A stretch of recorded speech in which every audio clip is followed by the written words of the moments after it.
So Aditya, you prepared with us on IELTS, I guess in 2017 or 18, roughly I think 17. 17. Oh, 7. that's okay.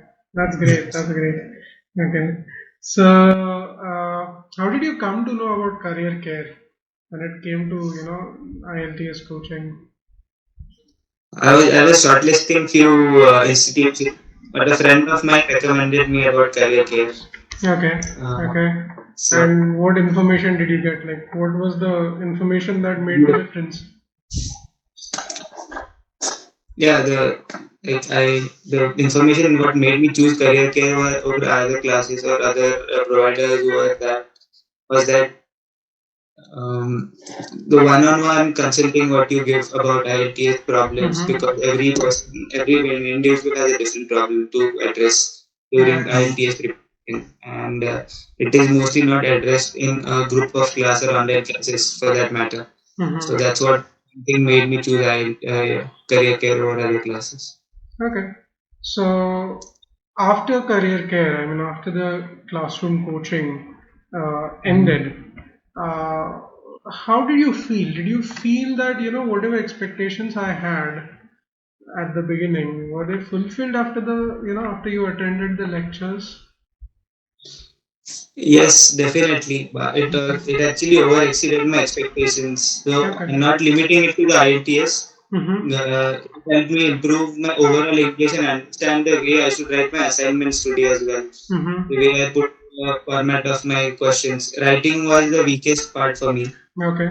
Then, then, then going through the different books which you suggested after Uh-huh. that and working on it there and feedback from you on solving more number of assignments sitting in the class. That's what helped me more on making it Okay. happen. Yeah. That's great to hear. That's great to hear. So, If I can ask, what was not that great part about lectures, or otherwise you might have felt like if you cut this away from lectures, it's still fine. Was there I any? think it was. I really don't find anything which which can be skipped, because it is important to cover all our aspects, because it is not only about IELTS preparation. It is also about taking it Mm-hmm. ahead. Once, for example, when I started at UNSW here in Australia, Mm-hmm. I personally, so there are many things about writing your assignments, plagiarism, then putting your words correctly, Right. rewriting, rephrasing your answers. So Right. this is a very important part of your what you can submissions and assignments here at the university. Also, Mm-hmm. this is a professional requirement for a few companies which you can Right. see market today, but it is not Mm-hmm. addressed in India because universities in India are not really keen on that part of assignment. They really Mm-hmm. look on the technical side, which is functional side, but here it is more about solving it and approach and strategies to solve it. Yeah, That's that's great. how the inputs help me. Yeah, that's great. I mean, this is a really important point that you brought on, and I want to ask you questions on that part. Like, Okay. uh, when you decided to study abroad, right? Mm-hmm. You knew that there are going to be some differences in the way you have learned in India, and there would be a difference when you learn in outside countries. So, what you were expecting when you went through the courses, and did we help you or did we influence you in a way while you were choosing universities? I won't say influence, but I would say yes, you helped me choose a better option compared to others by showing me the transparent part of the universities. That's what really made a difference to my decision making process. Mm-hmm, And mm-hmm. I was so the day I started at the university, I was tension free and relaxed that this is what the course is meant for me. And then I was more focused on the course rather than thinking about is this a correct course for me or not. Right, So right. that's what the good Yeah, suggestions from all right. career care. Okay, okay. And what Also, difference did you? Sorry? shortlisting of universities is a very big task in today's market, because there are large number of universities available. You have many options to go for your courses, but Mm-hmm. you mostly people go based on ranks. but Mm-hmm. it is not a correct way to do it, because ranks is one thing, but the on ground infrastructure is another thing which really helps you develop yourself. Right, right. That's, We charge students for shortlisting universities for, yeah. application process overall. And there are many others who don't charge. All right. So, So why did you still go with us? Because, we were charging you quite a lot. And compared to that, probably, you might have got free counseling somewhere. The whole process would have been free of cost. Why did you choose career care where we'll be charging you quite high? so to be frank, I went to initially. I went to Mhm. them and they were trying to just sell me the seat for a random university. And Okay. I tried executing this, and that's when I realized, this is not a correct way to do it. But whenever I used to go to them with an option, they used to give me a better option. It was Mm-hmm. not a better option. In fact, it was one option n minus one, you can say, like one option lower to what I was looking at, Okay. and they were pushing me to convert it. But Okay. whenever I said no, they would give me a next option which is better than the other one. So Okay. that's not a correct way to do it. I understood, and I guess they are into me making business, I can say, Mm-hmm. because that's what if they are providing us free services, somebody is paying them for providing those services at Okay. the end of the day.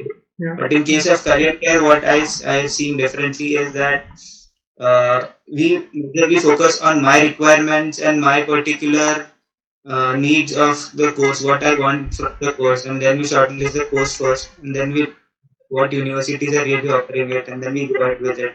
It was a really intense process I have been through. I guess I personally agree with you, and your inputs on daily basis in helping me with modifying my SOP according to university's requirements and making me Mm-hmm. understand how my requirements, getting more transparency between us, me and the university. That's what the best part is. I Yeah. think so. That's great. That's great. So let's come back a step. All right. So before joining university, you did your IELTS coaching with us, and Mm-hmm. I just want to talk a bit more about that part before we go further. Okay. So during IELTS coaching, how important do you think is practice before the test? Uh, I guess practice is the most important part, because I think my scores, I don't remember the exact score, but I can say that the last 20 to 25% of my score was due to practice and due to Mm-hmm. the continuous test sessions which we went through Yeah. before the exams. So the last 7 days before the exams are the most crucial ones for the preparation which we go Mm-hmm. for. So that I feel. Okay. And The and interview practice sessions were better. Like right. interview practice sessions really helped us gain an insight about the way they are expecting the answers and the Mm-hmm. way we should deliver it. Because everybody is thinking on a similar direction, but they are not able to deliver it on time. Right. So Right. that made us critical about it. Absolutely. One more thing that I wanted to ask was, practicing is one thing, but how important was reviewing your mistakes in your case? Like, you practice a test, and Right. other person is also practicing the same test. But then probably in a week that person does or solves probably 10 tests, and you are able to solve only 3 tests. But you are reviewing your mistakes. You are trying to understand your weaknesses. So this, comparatively slow pace probably. Did that help you? Yeah, I think quality against quantity, we can say yes. Because Mm-hmm. the way, if I can derive I know I'm improving on my mistakes and I'm not making new mistakes the next time. Mm-hmm. I'm improving. So to be frank, I started with I guess 4.5 or something on the writing scale. That's what I remember of, Okay. and I ended somewhere around 7, I think so. Yeah. So that was one thing which I am looking at, that this career care helped me in doing. So it was a Mm-hmm. slow process. So Mm-hmm. we went for classes, then tests, and then reviewing the mistakes, and then improving the next test. Mm-hmm. So this was a better way to do it, rather than just reading and giving exams. Yeah. Right. Right. Right. Okay. So now let's come to the part where we were discussing about your current education, right? Mhm. What other differences? Like you talked about the importance of organizing your thoughts and expressing Mhm. them quite Right. professionally is very important when it comes to higher education and your career. True. Apart from this aspect, what difference did you find, or what did you find very different in the universities over there? So universities over here are more focused on overall development. They incorporate a part of the course is where you have to get a present, and that helps you really build yourself over a period of time, Mm-hmm. along with the knowledge which you gain through the courses. Mm-hmm. So and there are n number of activities going on in the universities which you can participate and develop yourself in. So I think that to get to that point, to go and Mm-hmm. have a conversation, starting here is a very big thing because you come from home, away from home, and then you are a bit depressed or Right. something for initial phase, and then you get into the program, and then it automatically it's like you directly jump into the program. Right. So with our university being a fast-paced program, it is difficult to get that time out. Also, Mm-hmm. universities are more focused here on the mental health of a student. So Right. they take care about other needs as well. It's not only particularly limited to studies. It helps Mm-hmm. you develop yourself overall. That's what. Okay, that's great. That's great. So, apart from studies, what do you do over there? Like, how do you spend? Like, do you relax, or how do you relax, and how is the overall community where you live? Sydney is a vibrant culture. There are more global people staying here. It's a city of beaches. Mm-hmm. We roam around. There are trails to explore, Mm-hmm. and so multicultural interactions is there. Mm-hmm. And also we tend to hang out with people from different nationalities. There are Mm-hmm. people who are for just student exchange just for one term, and Mm-hmm. then you get along with them. You explore their cultures. So if not given the situation of COVID, we had chances of going for exchange to different countries. Yeah, So yeah, it was a better opportunity to explore. that's great. That's great. That's great. And do you have any options of working part time? Or many students are very much concerned. Apart from course, they are also concerned. Will I get part time job? Will I get scholarship? How important is it? I think Considering the overall, yeah. universities are open for offering scholarships to who are the students who desire. Mm-hmm. And apart from that, you have to be upfront, and you have to give heads up for your scholarships because it takes a long time to get it sanctioned before you start your course. Mm-hmm. And also about jobs, Mm-hmm. yes, it depends on the individual that if he is looking for, you won't find a part-time job in your particular background which you're looking for or which you are going to start your course in because you don't have that skill sets yet. Mm-hmm. You are in new market, so you have to start with whatever you get. So Right. initially there are openings for example supermarkets or something where you start in, but Mm-hmm. even supermarkets here they hire you full time as graduate roles after that into their corporate offices. So this is a good way of doing it. I know many people who started with Domino's as delivery guys, and they are now working in Domino's corporate offices here after their graduations. So Okay. yeah, there are opportunities. Okay. All right.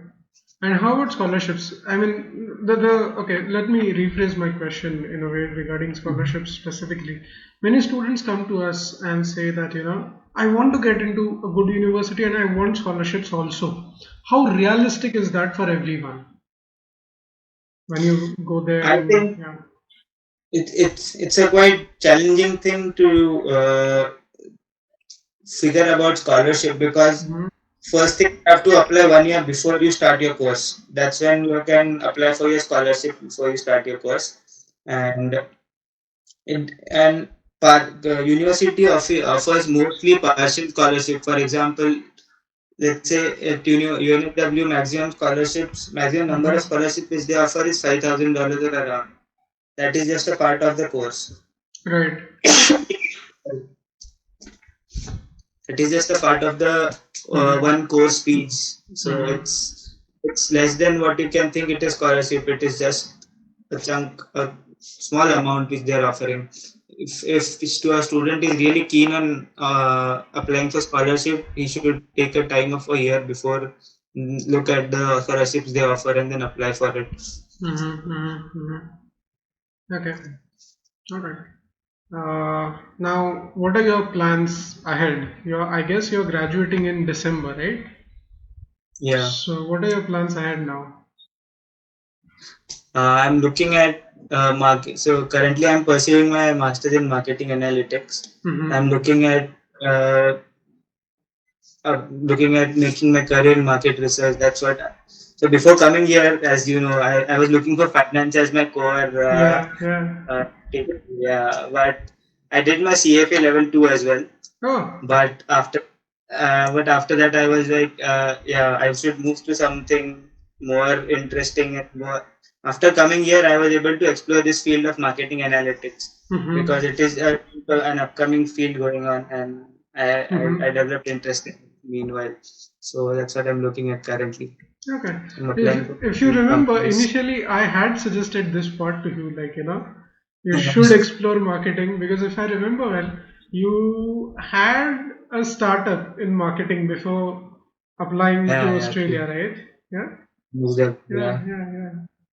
So that's a good thing that you're working in marketing. I'm very happy. Yeah, so even we get industry exposure. So I got to work on a social program which it was a small project started by uni students here. It was about what you can say shared value. So we helped Yoga Foundation to gain their strategy and develop a business plan. So these are the programs started by university itself, micro consulting projects, for example.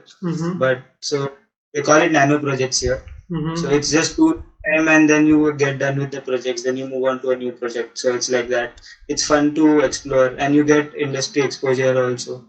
So what's going on in the industry, and then you try to develop yourself parallelly in these 2 years to get there. Yeah, that's not it.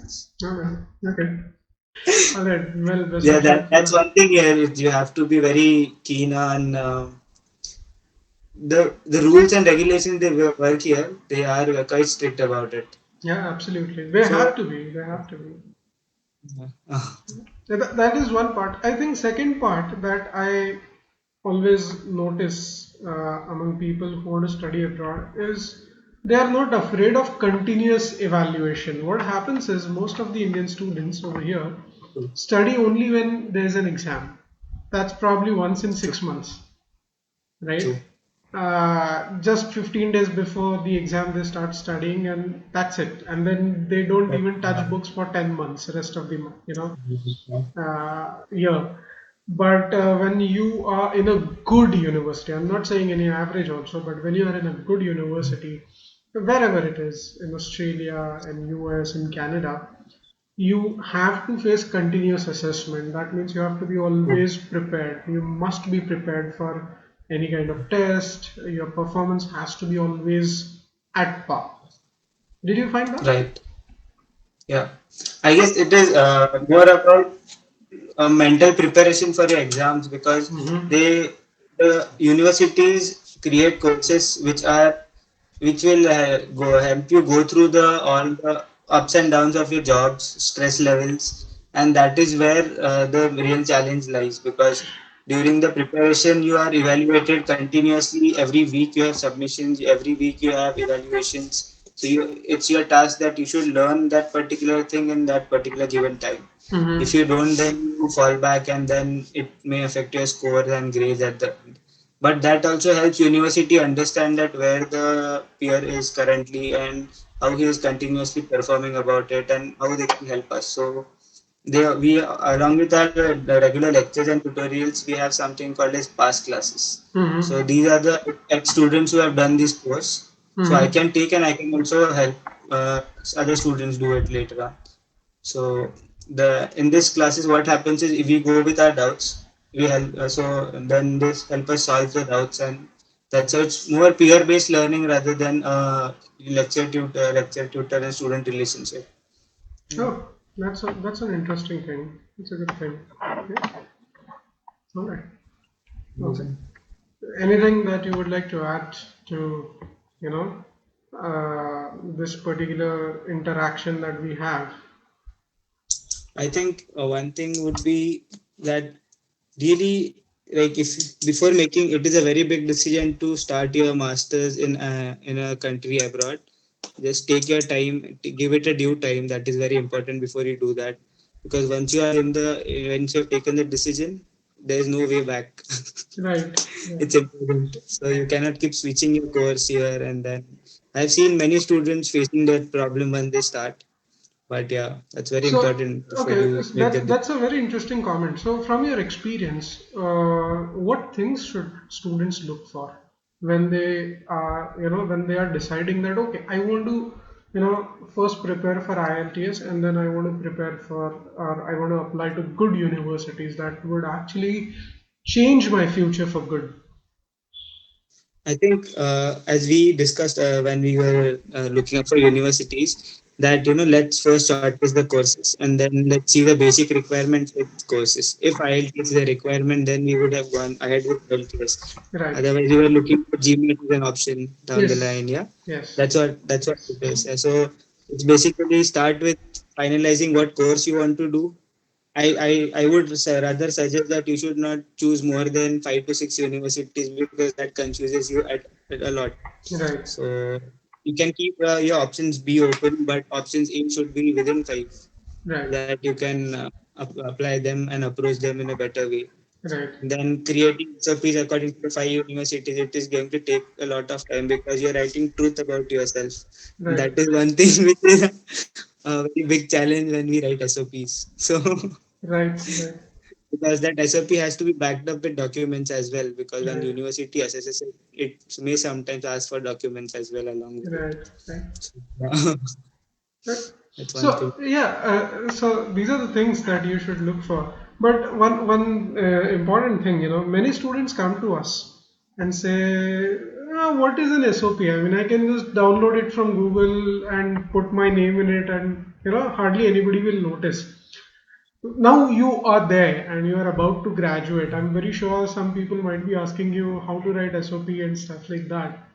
So, what do you advise them, or what would you advise such people who say that I can just copy paste that thing, I can just take it from internet and write my name on it. For us, like getting a small assignment of may it be a 1% or 2% as well, it goes through a lot of plagiarism. If plagiarism is found out, they are very strict about it. Complete, you have to go to the university vice chancellor, and then there is a meeting, you're warned about it for first, and you're not allowed to continue the course upfront after Oh, that if you continue the same practice. So what happens is, in India we mostly try to replace the words, but that's not a correct approach to do it. You have to start from scratch and start writing what you feel about it. Like first put down a raw form your thoughts, and then you can just channelize it and use your words and vocabulary and then develop a complete output of it. That will surely help you get into the university. First things what university check is plagiarism for SOPs as well. right. That's a very big thing. If they find something which is common, so precisely, I guess that is more than 10%. If they find something is common, then they would be not. Maybe I think so that they would not be keen on your application. That's what one Mm-hmm. thing should be. All right. That's great. That's great. Okay. So, Aditya, on 28th of June, okay, Mm-hmm. 28th, we are conducting a session for all students, whoever wants to join from anywhere in the world, Mm-hmm. specifically on writing task 2. I'm going to teach on that day to as many Okay. students as possible. Uh-huh. So, for all students to prepare for that particular lecture, and that's going to be one lecture so that people can actually understand what is essay writing. What True. advice would you give these people? Should they attend it? And if they want to attend it, how should they be prepared for it? Probably based on your I think experience. Yeah. I think they should surely attend it, and they should. I guess I don't think so that they should be preparing for it, Mm-hmm. because the lecture will help them assess that what improvement they have done in that one particular lecture from the position they were currently on. Mm-hmm. So, for example, I was on, let's say, if I was not able to write correctly, Mm-hmm. from after that lecture, I would know that there is something which is not right about my writing. Then I would look into going on the classes part and then moving ahead with it. Yeah. Right. Right. Right. I think everyone should attend it. That's for sure. Yeah. Thank you. Thank you.